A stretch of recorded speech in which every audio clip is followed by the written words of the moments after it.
Hi guys and welcome back to the Mighty Blues. My name is of course Cameron and welcome back today to another live stream. It is the live game review to Everton's 1-1 draw with Southampton yesterday at Goodison Park. Again, not a brilliant game by the Blues. Arguably the first half was worse than the game against Spurs, probably because Southampton actually attacked us and actually looked fierce and were energetic and looked like winning the game, whereas Spurs were poor and we were just as poor as them. But we come out of the game with a draw. How we come out of the game with a draw, I'm still sitting here asking myself, to be perfectly honest with you. It was a better second half, to be fair to Carlo Ancelotti. I think he tactically changed it up a little bit without making it blatantly obvious. Obviously, Sigurdsson having to come on for Andre Gomez in the back end of the first half due to injury, but I think Carlo Ancelotti got the lads in at half time and just sort of tactically changed it a little bit in terms of the positioning of the players and the way in which they approach the game. And like I said, I thought it was a better second half. It still wasn't great. We still didn't have many opportunities. We only had a couple and we didn't make anything of them, but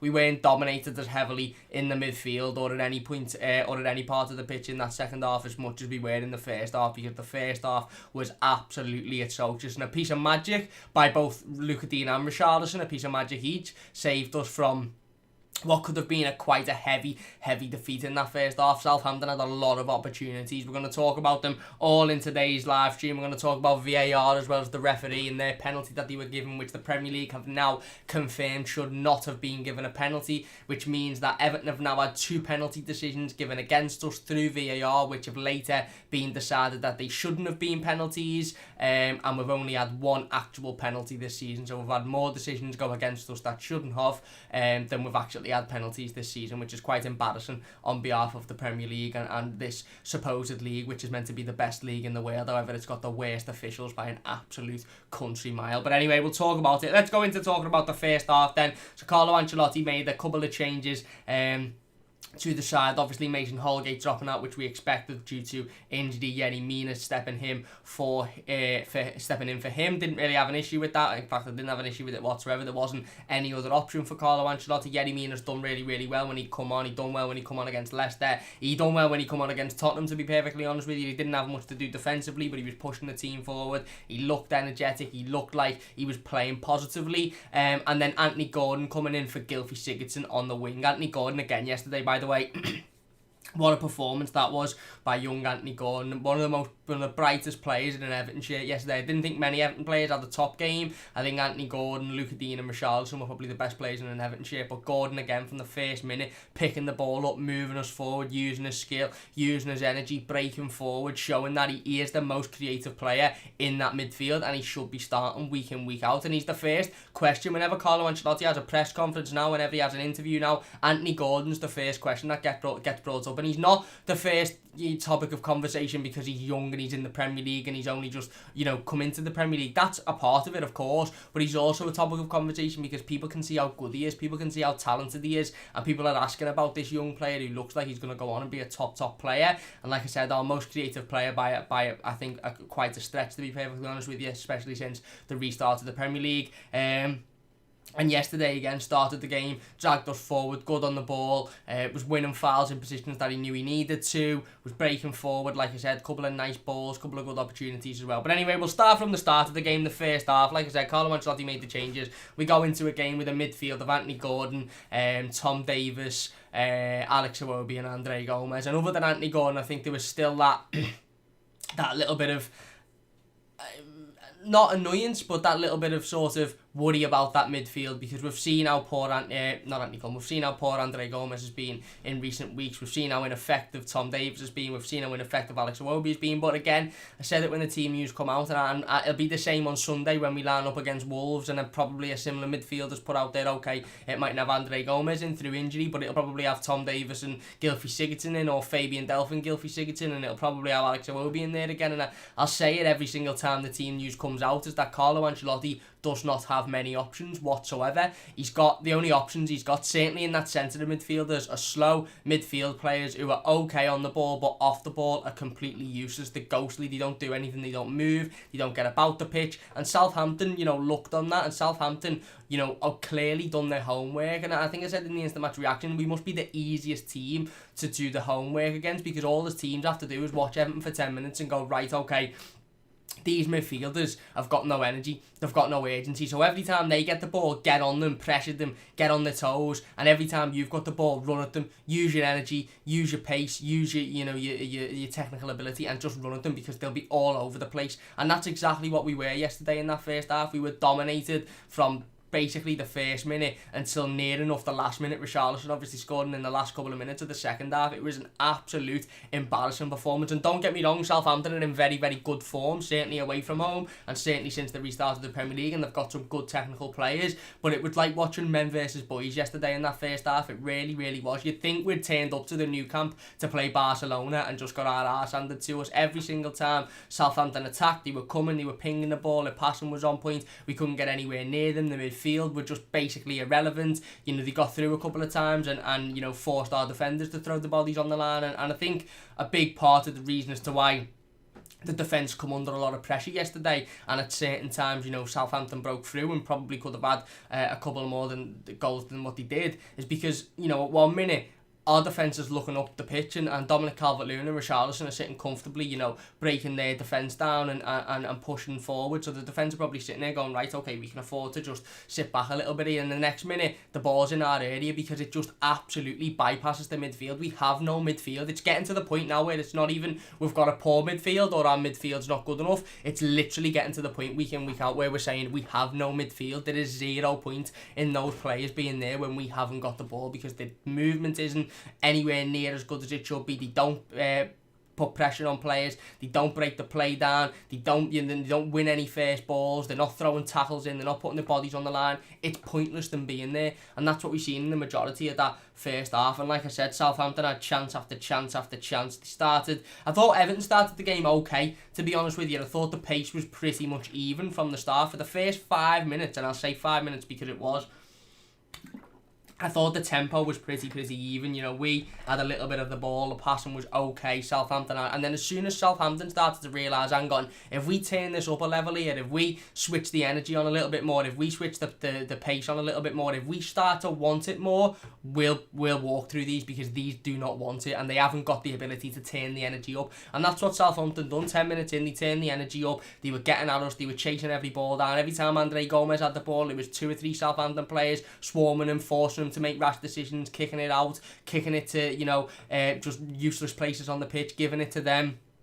or being intercepted, and then everybody else, it was the same with everybody else. They were getting at us, they were running at us, they were putting pressure on us, and we just could not handle it whatsoever. And then once I think it was a moment in the game, and I remember watching it, it was about 15 minutes in, and Andre Gomez had got the ball, and he got swarmed by about 3 Southampton players, and I thought, that's it now, they're going to turn the burners on, and we're not going to be able to cope with it. And that's exactly what it was. And like I said, don't get me wrong, technically Southampton were very, very good in that first half in regards to the passing. It's okay having the energy and having the fight and getting to the ball first and running around and chasing the ball, but ultimately, in order to do anything with that, you've got to have the talent, you've got to have the ability. And Southampton yesterday, especially in that first half, showed their ability. The likes of Danny Ings getting in behind our defence, Nathan Redmond's touch was really, really good. The midfield done well to control the game, and that is exactly what we didn't need. Everton didn't need to come up against the team with energy in the midfield and quality in the midfield, because exactly what happened yesterday was always going to happen.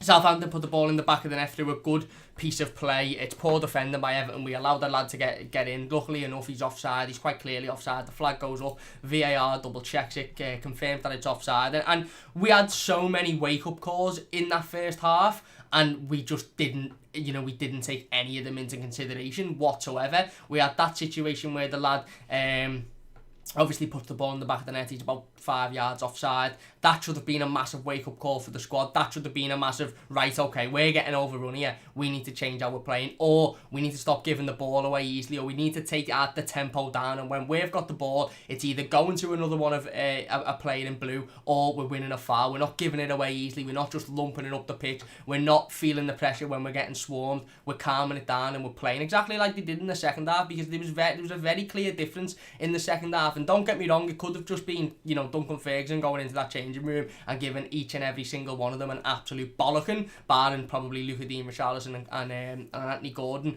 and that might have been the change.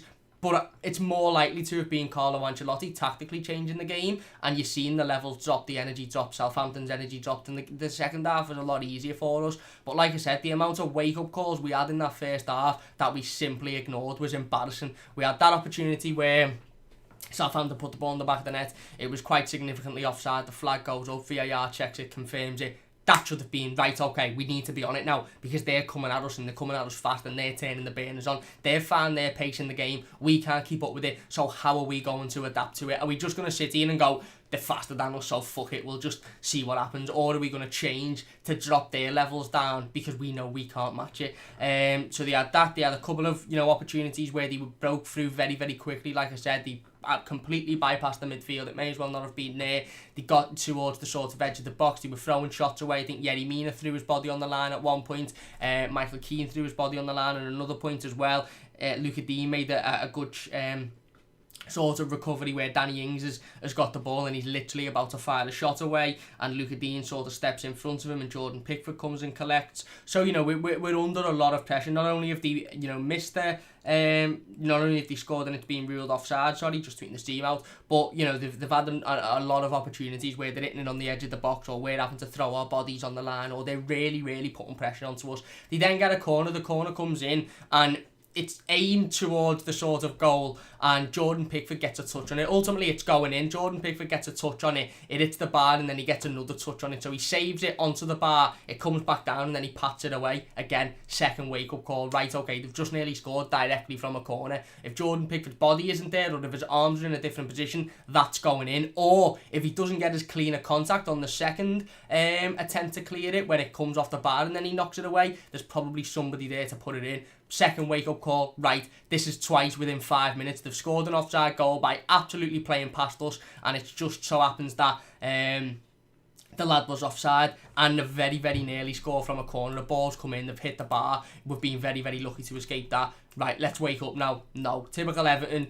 We start again, we pick the ball up, we kick it up, they get it back, and it's like Groundhog Day, pressure again. It's like Southampton have been given, it's like Everton are going, you missed that one, have another chance, yeah, have another go, have another go. We've done it after they scored the offside, yeah, have another go, they hit the bar, yeah, have another go, they break again. They come forward, they're putting us under pressure, they're consistently breaking at us. Our midfield at this point simply cannot handle it whatsoever. Andre Gomez starts to show signs of fatigue, obviously later on in the half, he ultimately goes down. I don't know how much of it was an injury. I don't really believe there was an injury there, to be honest with you. I think it was a mix of he couldn't compete because of whatever reason. Again, like I said yesterday, I don't know whether he's injured, not fully recovered from his injury, just not up to it, low in confidence, I don't know, but he very, very clearly hasn't been up to it the last couple of weeks, and for me, he wouldn't play in a Premier League game again between now and the end of the season, because I think it's one of those reasons. If he's not confident, leave him out. We've got 5 games to go, we're fighting for nothing, we're not going to get in Europe now, just leave him out.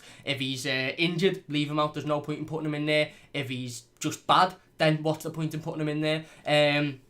But anyway, Southampton break forward again and they get a penalty. Now, this was one of the worst decisions I've ever seen in a Premier League game, by the way. James Ward-Prowse loses control of the ball and just throws himself into Andre Gomez. He literally just goes and throws himself into Andre Gomez. Now, Andre Gomez puts his foot out, which I don't think he should. I'm not saying it's a penalty, and I'm not saying that justifies the decision. I just don't think he should stamp his foot down, because it makes Lee Mason's decision much easier. We need to stop coming into Premier League games expecting referees to be at the top of the game, expecting the referees to be 100% fair, expecting them to get every single decision right. The referees in this league are utter shite. They are the worst referees in the world. World football, find me a league, whether it's the Brazilian league, the French league, the German league, the Polish league, the Uzbekistani league. Find me a league in the world where the referees are worse than they are in this country, because you will not find me one. They are dreadful, and Lee Mason is like King Tit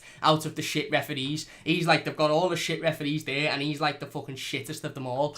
And again, he didn't need any more sort of reason to give that penalty than what he already had. James Ward-Prowse leans into him. VAR doesn't even look at it, by the way. Everton had a blatant penalty against Leicester a week or so ago when, the lad jumps up with his hand in the air and handballs it, and VAR took 23 angles and 2.5 minutes to look at that situation to deem it a penalty. That was because they were trying to not give it as a penalty, but they took 2.5 minutes to deem it a penalty, didn't even look at this situation, didn't even look at it. The decision was made by Lee Mason and it was confirmed within 20 seconds. And at that point, like I said, I hadn't seen a replay at that point, so I thought, you know what, he must catch him or he must clip his ankle, but I haven't seen it time and time and time again. It's embarrassing how Lee Mason gave that decision, and it's embarrassing how VAR didn't give that decision. The Premier League have since come out, like I said earlier on in the live stream, and said that it shouldn't have been a penalty and that was the wrong decision, which again just shows that VAR is either extremely biased or shite and needs to be removed at the end of the season because it's not working. It's not helping referees. It's just, for me, this VAR just seems like a system that allows the FA and the Premier League to determine what happens in footballing games. That's all it seems, because it's not making anything easier. It's not making any right decisions. VAR got 3 decisions wrong yesterday, 1 in each game, and the Premier League had to come out after it and say, yeah, there was a decision in every game there that was wrong and detrimental to the game. Spurs had a penalty, Man United had a penalty, which was never a penalty, and Southampton had a penalty, which was never a penalty, and ultimately, justice was done because they missed it. But if they'd have scored it, they'd have won the game. And then half an hour after the game, they'd have been coming out and saying to Everton fans, yeah, it shouldn't have been a penalty, you're right. But anyway, we'll talk more about VAR in later on in the live stream, because they also denied Everton a penalty, which I think is a clear penalty, and a red card, which should have gone our way as well, against Southampton. So anyway, like I said, they get the penalty. Ultimately, at that point, the players shouldn't be pondering whether or not it's a penalty. They should be pondering, right, okay, we've conceded the penalty, let's see what happens with this penalty, and then we bounce back. He misses it, James Ward-Prowse blasts it over the bar. Again, wake-up call. 3rd wake-up call in 15 minutes. Firstly, they scored an offside goal, which was very good playing. They passed it right round the defence, he was offside. 1 wake-up call. 2nd wake-up call was at the bar. 3rd wake-up call is the penalty. Everton once again ignored it, and you could see a goal coming. You knew a goal was coming. And again, I don't just want to go into the midfield, because the midfield was absent yesterday, but the defence struggled as well a lot of times. Southampton, there was a couple of opportunities very, very similar to the offside goal that Southampton scored earlier on in the half, where they broke through us. They got one-on-one with Jordan Pickford, or they got into good positions and the decision-making just wasn't right. So the defence struggled yesterday, and again, I do put partly down to the fact that the midfield were just bypassed consistently and there was too much pressure on the defence. I also put a part of that down to the fact that Yerry Mina hasn't played 90 minutes for a long, long time, and obviously has only come off the bench in the game since the restart, and he was in there and he was starting a full game, and it was a very, very tough game to start in. But anyway, like I said, that should have been another wake-up call, missed penalty, but you knew it was coming. You knew it was only a matter of time before the goal coming, and it does again, a nice neat bit of play. Ball comes in behind, Danny Ings takes it. I think it's a deflected shot. I think it's just I can't remember who the Southampton player is, but somebody has a shot, and it ends up just falling into the path of Danny Ings. Is a little bit of he messing about with it. I think he hits it into Jordan Pickford. He then gets a lucky bounce and he puts it in the back of the net. And like I said, Everton have ignored the 3 previous wake-up calls. We've conceded the goal. And at that point then, you're almost sitting there thinking, we've conceded now. Are we going to be able to get back into this game? Because naturally, when Everton concede, our heads drop and we don't look like we can get back into the games, let alone in a game where we've been absolutely ridiculous from minute 1 anyway. We hadn't been attacking them. We hadn't had our fair share of opportunities. We had nothing.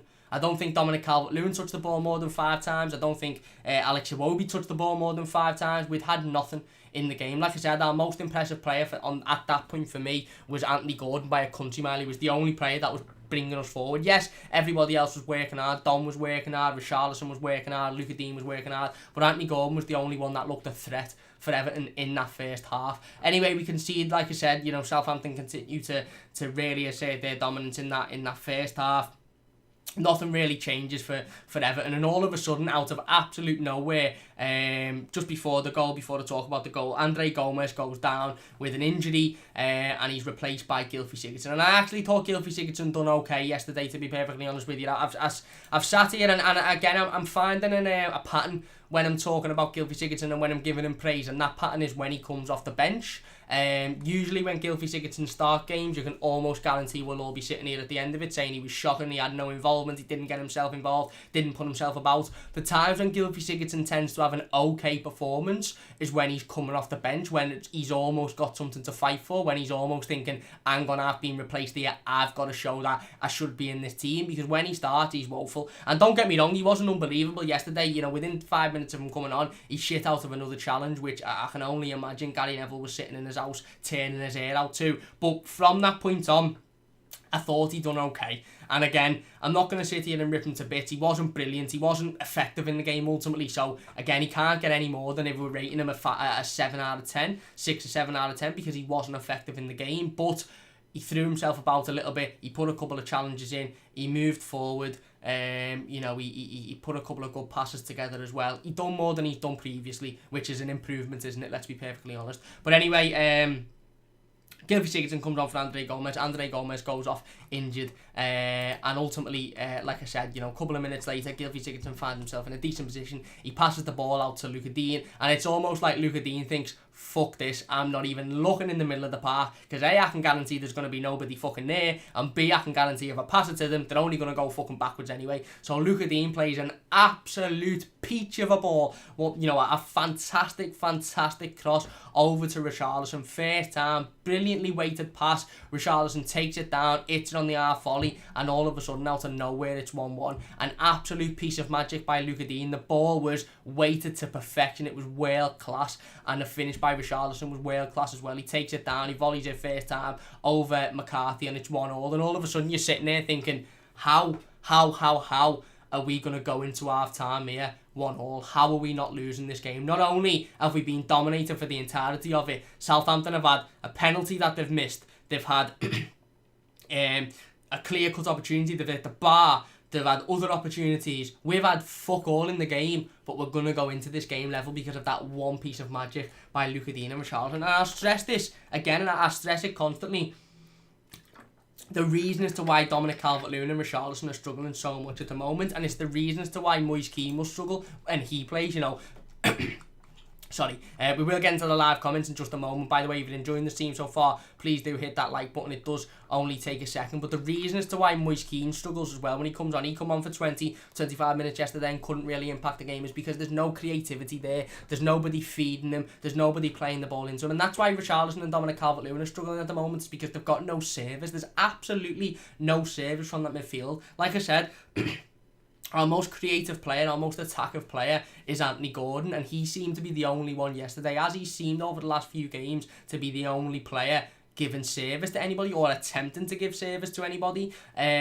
Yesterday, what we seen was Luca Dean literally think, you know what, fuck it, I'm doing it on my own. Played a fantastic ball through, and Richarlison proved that when he's given service, and when he's given an opportunity, and when people play it into him, how good he is. That is a world-class finish. I don't care what anybody says. That is a world-class finish by Richarlison. He takes it half volley. He's got two defenders next to him. His touch is fantastic. He volleys it over Alex McCarthy, and it's 1-1. And like I said, we go into half-time, and you're thinking, Jesus Christ, it's 1-1. How have we done this? We should be 3 or 4-1 down. Obviously, at this point, you know, the Premier League hadn't come out and said that the penalty shouldn't have been given. We were all still under the impression that it shouldn't have been given because it was never a penalty, but that wasn't confirmed at that point. So again, like I said, we go in at half time. It's a dreadful performance. You know, the spirits are okay because we've just scored within the last sort of 30 seconds and we're back in the game all of a sudden, and I think there was that feeling of, right, okay, this might damage Southampton a little bit, this might give them a bit of a feeling of, well, fucking hell, we've just dominated all game there, we should be 3 or 4-0 up, and instead we're going in at 1-0 because of a piece of magic, an absolute isolated incident by Everton. You know, what can we do? And I think, like I said, it was important to reflect that the entire first half, other than that, was ultimately dreadful. It really was. But we go in at half time. Like I said, it's 1-1. Very lucky to go in at 1-1. If you're enjoying the team, by the way, so far, please do hit that like button. It only does take a second. If you're new, don't forget to subscribe as well. Recently hit 1,900 subscribers today as well, so a massive thank you to everybody who has subscribed. Only 100 away from that 2,000 mark now, which is unbelievable. So big thanks to everybody. But we go in at half time, and Carlo Ancelotti makes some tactical decisions. He makes some tactical changes, and they're nothing. It's nothing too out there. It's nothing, you know, that you can blatantly see. It's not a wild substitution. It's not a wild formation change. It's just little tactical changes that I think helped calm the game down a little bit, and I think helped Everton sort of control the game a little bit more, because we come out in that second half and the game was a lot more in our control, I want to say. We weren't brilliant, don't get me wrong, and Southampton in the last 5 or 10 minutes broke arrows, but it was better. And it was better because they didn't have the energy that they had in the first half. Didn't create anywhere as many opportunities as they did in the first half. They weren't breaking at us. They weren't on us like, you know, flies around shit whenever we had the ball. It was just a little bit calmer, and we calmed that down. And like I said, I do put that to Carlo Ancelotti, tactically going out to the lads and saying, listen, just calm down. You don't need to rush your decisions. You don't need to shit yourself if a player comes anywhere near you. If a player comes anywhere near you, hold your body tight, let him hit you, fall on the floor. The referee can't do anything other than give a free kick. Even better, let him hit you, fall onto the ball and hold the ball. I'm not saying Carlo Ancelotti did say this, but I can imagine it to go somewhere like that. Hold the ball, because either way you're getting a free kick, either to you or them, but it stops the play. It cuts the play up. And like I said, the second half was a little bit better. It wasn't as energetic from Southampton. It wasn't as tense. It wasn't as completely dominant, let's be perfectly honest. Like I said, that first half was literally like watching men versus boys. It was like watching Everton playing Barcelona at times. They were just pinging the ball left, right and centre constantly, constant pressure, constant opportunities, whereas the second half they didn't have as much. And again, I put that down to Carlo Ancelotti's tactics, but I also put that down slightly to Southampton probably exerting too much energy in the first half and then not having enough in the second half to carry that on, you know, sort of getting tired a little bit, running out of ideas a little bit because of how much they'd done in the first half, and ultimately the only they would only seen with a draw at the end of the first half. So I put that down to Ancelotti tactically, sort of calming the lads down a little bit, but I also put it down to Southampton again going down a gear for whatever reason. I don't know why, because I still think the game was there for them if they would have kept that gear, but maybe they couldn't. Maybe you know, fitness was an issue. Maybe they were struggling on that sort of basis. And again, once that game sort of slowed down a little bit, once the pace was taken out of it, once the energy was taken out of the midfield, it suited Everton an awful lot more. Because again, like I said, and I'll say it against Wolves on Sunday, I'll say it between now and the end of the season, whilst we've got this current midfield, we're only going to be suited in games that are very, very slow paced, and that we can just put our foot on the ball and really waltz around. If we come up against any side, whether it be Wolves, Bournemouth, Villa, who are willing to run at us and get at us and put pressure at us and constantly, you know, be like I said, right on us in that midfield, we will struggle. We will struggle massively. But the second half yesterday, it calmed down a little bit, and it allowed us to control the game a little bit more as well. We had many more opportunities in that second half than we did in the first half. The biggest of them all being probably Dominic Calvert-Lewin's one. Tom Davies chips a really nice ball over to Dominic Calvert-Lewin. Dom tries to hit it on the volley. Again, complete wrong decision for me. He should be pulling that down and taking a touch and then sliding it in comfortably. Hitting it on the volley for me is a decision for me that I thought Dom made to try and score a wonderful goal, when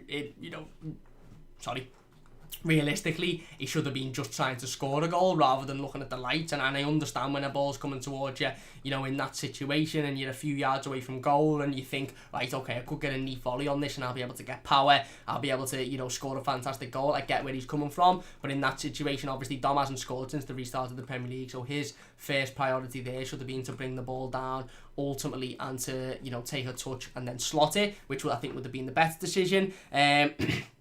We also had the situation where Anthony Gordon got into a really good position in the pitch and he lays it off to Luca Dean. The ball's just a little bit too light. If it's a little bit more weighted, it slides into Luca Dean's path, and I honestly believe Luca Dean finishes and we go 2-1 up. But he doesn't. But again, I'm not going to go on Anthony Gordon because I thought he was the best player on the pitch for Everton in that second half. But like I said, not much happened in that second half. We had a couple of more opportunities. We looked the more dangerous team, but I say more dangerous, but it was at a point where we weren't that dangerous. We just had the more clear-cut opportunities in that second half, and we probably controlled the game a little bit. Like I said, Gylfi Sigurdsson come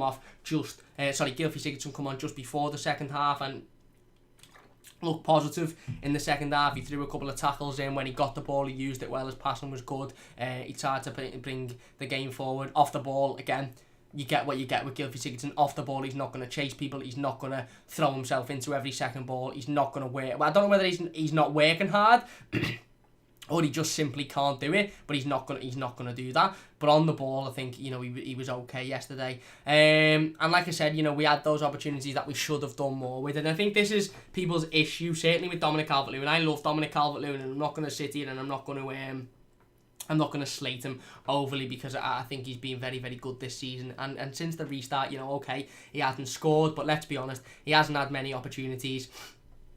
He's had no creativity whatsoever from that midfield. He's had no, you know, chances from that midfield, and he's worked his absolute bollocks off in every game. But I think the issue some fans have with Dominic Calvert-Lewin, and did yesterday, is when he does have the opportunities, he's just not clinical enough. We've seen both of our strikers yesterday, and we've seen the strengths and the weaknesses of both in one sort of combination, if you like. We've seen Richarlison given one opportunity, only one in the game, a fantastic ball by Luca Dean. He has to take that opportunity at that point. He takes it, he brings it down, a fantastic touch, he volleys it with 1-1. That's the only opportunity Richarlison had in that game, and he took it and he scored. That natural instinct, that natural ability. Whereas Dom, we've seen it the flip side. Dom had an opportunity where, again, similar to the Richarlison situation, he should have took it down, he should have been more careful with it, he should have placed it, but he didn't. He rushed the decision, and ultimately he ends up hitting him on the arse or the side or something, and, you know, it's a wasted chance. And like I said, again, I haven't got an issue with Dominic Calvert-Lewin. I think with the right service and with a creative midfield, he'd score 15, 20 goals a season easily, same with Richarlison. However, in those situations when you haven't got a creative midfield and when your midfield are pretty much absent, when you get an opportunity like he did, a fantastic ball over by Tom Davies, he needs to take those opportunities. He really does need to stack them up, and he didn't yesterday. And again, I'm worried that that's the issue that people have with Dominic Calvert-Lewin. I'll just talk about Andre Gomes then before we go in. Actually, I'll go into the live comments, and then I want to talk about Andre Gomes. I want to talk about VAR as well. Everton denied a penalty for what me was a clear penalty challenge on Anthony Gordon, and then denied. Southampton got away with a red card, which was one of the most blatant red cards I think I've ever seen. So we'll talk about them in a second. Wayne says, hey everyone, hey mate, how you doing? Nanda says, pissed they came out and said penalty was not an actual penalty. They only came out and said that because he missed it. Had he scored, no one would have said a word. Well, they done it against Brighton, mate. We lost early on in the season. I was looking at the games, actually, the fixtures. Total irrelevance to this stream or this situation, but it was the day before my birthday, my 21st birthday, the Brighton game, and you know, they were given a penalty for an absolute nonsense decision where Michael Keane's looking up at a ball and he barely touches the Brighton attacker. The Brighton attacker goes down as if he's been shot, and the referee gives a penalty, and they scored that, and that ultimately won them the game.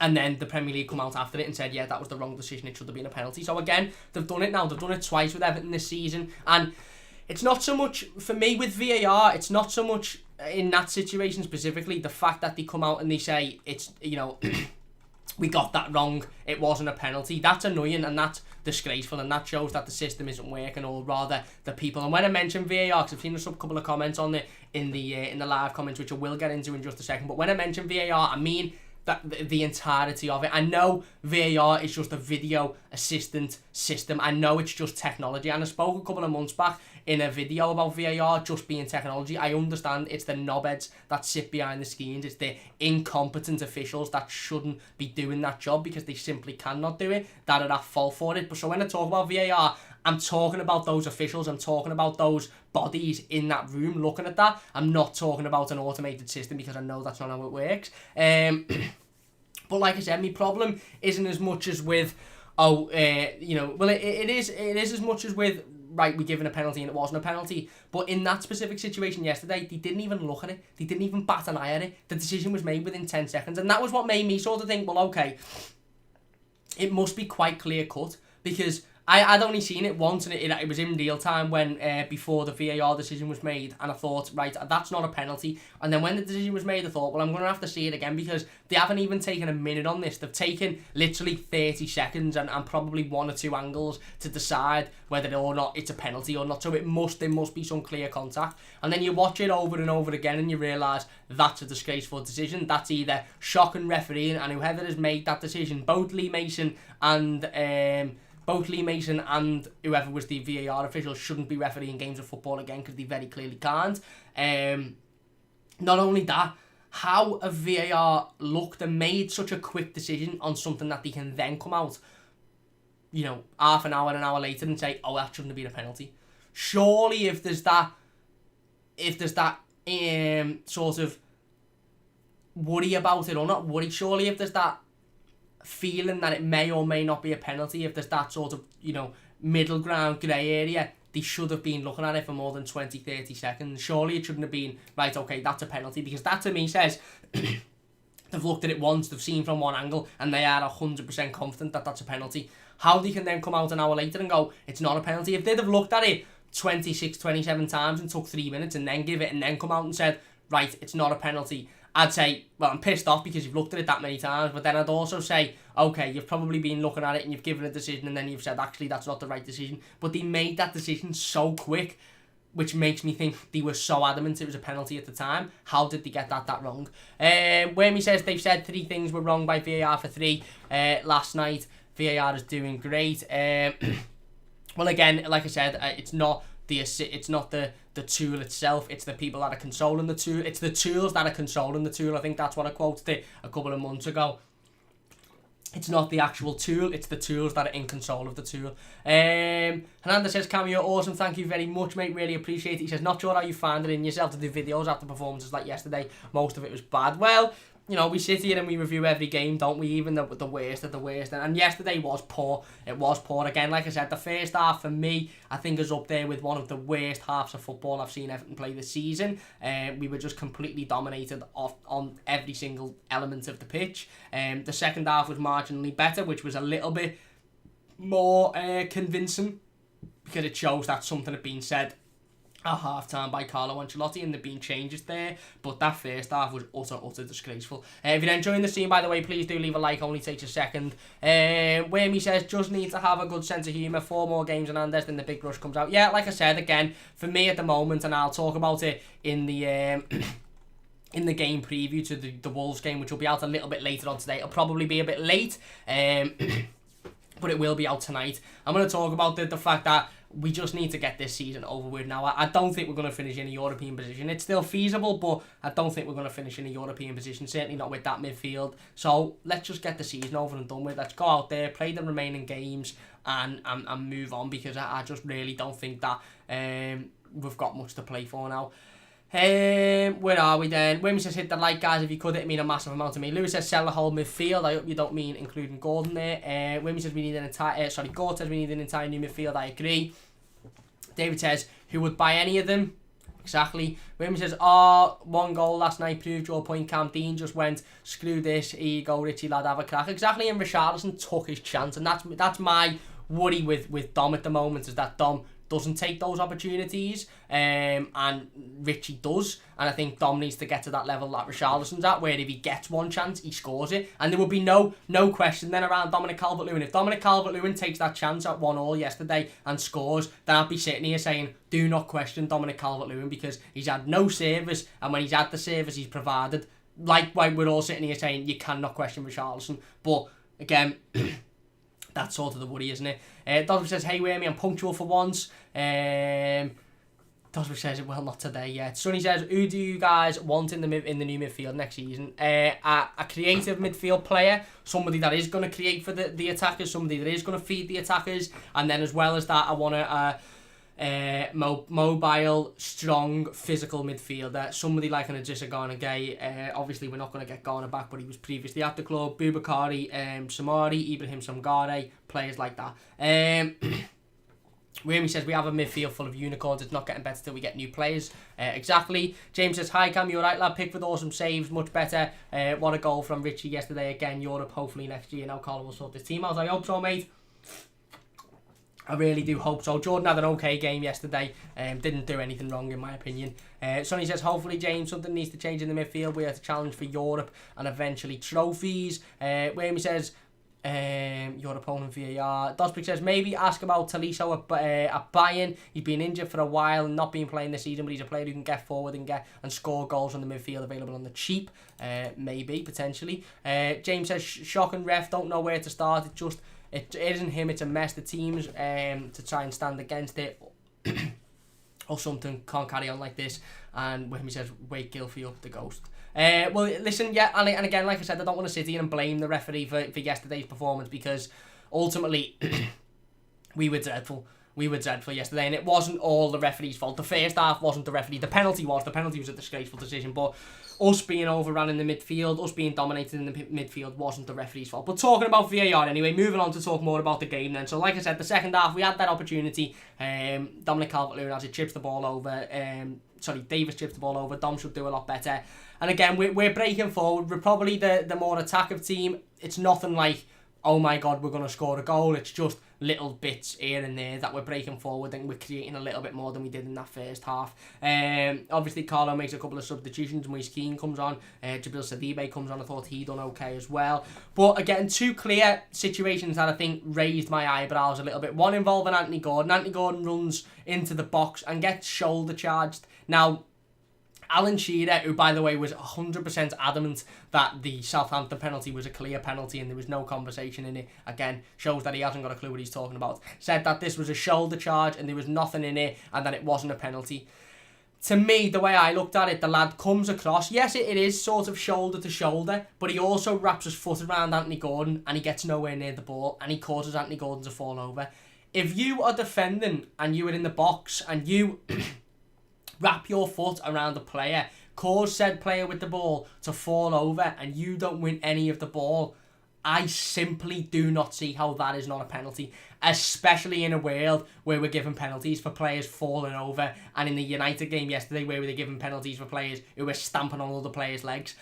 I simply do not see how that Anthony Gordon situation wasn't a penalty. But anyway, like I said, again, it was to be questioned. It went to VAR, I think, briefly. It wasn't given. We move on. I think there's a little bit of injustice there, but there you go. You probably look at it retrospectively and you think, okay, maybe it wasn't as clear-cut as we thought. Maybe it wasn't a direct penalty. But the next decision for me is utter bollocks. Richarlison gets the ball, picks it up, drives really, really well.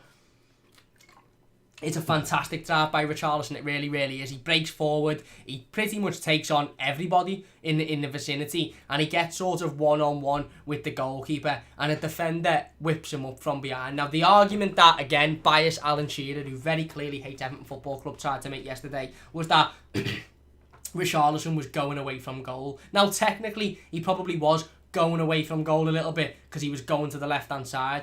But from that angle where Richarlison was whipped up, he could have fired that into the top right-hand corner, the top left-hand corner, the bottom left, the bottom right, the middle of the goal. He could have hit that into anywhere he wanted. He wasn't at a tight angle where you think he's going away from goal. He was at an angle where, okay, he's not directly central. He's a little bit to the left, but he's still in a very, very good position to score. Some would call it a goal-scoring opportunity. Anyway, the Southampton player tackles him on the edge of the box. He's the last man, completely is the last man before the goalkeeper, and he stopped Richarlison from having a one-on-one opportunity with the goalkeeper. And in reality, let's be honest, he stops Richarlison from putting the ball in the back of net, because I think a lot of people watching this live stream or watching this video would comfortably say if Richarlison gets that shot away, they would be confident with it going in the back of the net. He tackles him, the referee gives a yellow card, VAR checks it, a little bit longer, 45 seconds to a minute, and he say, right, okay, it's not a red card. Now, there was some controversy after it as to state that the lad might get a little bit on the ball, and that it might actually be like I said, it might be a fairer challenge than what was first expected, and I understand that. But taking all of that away from it, the referee gives a foul, the referee gives a yellow card. It's either not a foul or it's a foul and a red card. And these are the type of situations that are annoying football fans week in, week out, is that referees are making wrong decisions, and then when they make the wrong decision, they're not even making the right wrong decision, they're making a wrong decision on top of a wrong decision. I personally thought it was a foul. Some people would say it wasn't a foul. I personally thought it was a foul. And if it is a foul, it's a blatant red card. He's last man. Okay, he's moving to the left, but he's not going away from goal. He's setting himself up for a shot, because you're not going to shoot direct, are you? You're not going to run in a straight line down the middle. You're going to move a little bit to the left or the right, whichever side you prefer, so you can curl it. He's taken out. The lad gets a yellow card by Lee Mason, who again, I'm bored of talking about Lee Mason. He's shite. He doesn't know what he's doing. He cannot referee footballing matches. He shouldn't be anywhere near the top level of football. He is shite. But the biggest issue is VAR does not give the red card. How can you not give a red card for A, a clear goal scoring opportunity, and B, Richarlison being taken out when he's the last man? How? I simply don't understand it. And again, this is my biggest issue with VAR is it's getting decisions massively wrong. It's not even getting small decisions wrong or things that are hard to get right. It's getting decisions that are blatantly easy to get right and to see. You know, even as a fan sitting and watching on the telly, it's getting those type of decisions blatantly wrong, and that's the biggest issue I have with it. Anyway, before we go further into talking about the game, we'll dive into the live comments. If you're enjoying the stream, by the way, so far, please do hit that like button. It does only take a second. Don't forget to subscribe to the stream as well. Like I said, just 100 subscribers away from 2,000 now, so if you could hit that subscribe button, it would mean a massive amount to me. Get your thoughts in the live comments. We're getting involved with all of them now, as usual. If you're watching as a YouTube video, leave your thoughts in the comments and we'll get involved with as many of them. Bareback Barbarian says, I still get people don't get this. It's not rocket science. VAR isn't the problem. It's the people running VAR. VAR is supposed to assist the ref instead of England. They're using it terribly. Well, that's when I'm saying VAR, like I mentioned before, I mean the referees watching VAR. I don't mean the system. I mean the referees that are watching these replays and making these decisions. Dogspick says the game was embarrassing. Sometimes it was men against boys, defenders and midfielders running around like headless chickens. I agree. Wormy says, I think when we say VAR, it's implied that it's the idiots running it. We are just doing them the decency of not naming them. Exactly, yeah. Exactly, you're spot on.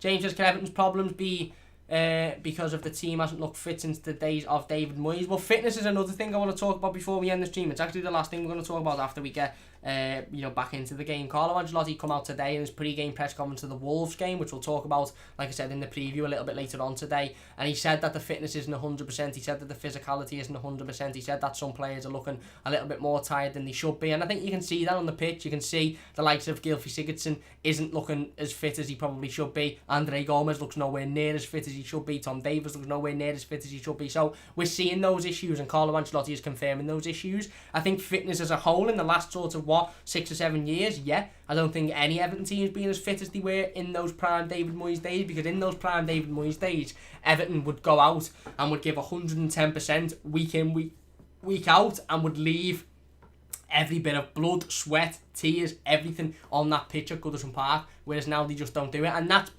partly probably because the game's evolved a little bit and that it doesn't require that anymore. But again, I think fitness is an issue.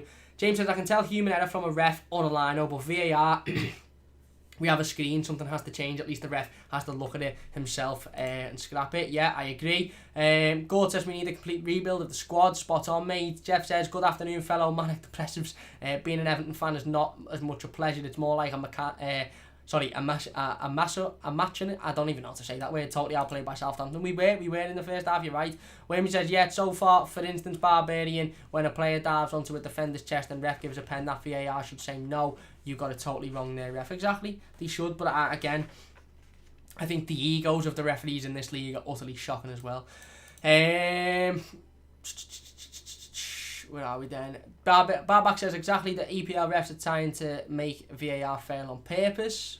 Maybe so it gets rid of and then they get the responsibility again. Maybe you're right.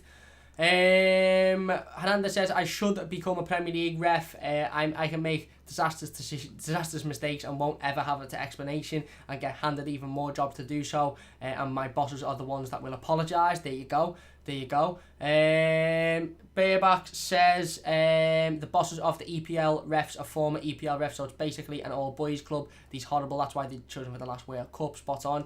He also says take a breath, lad.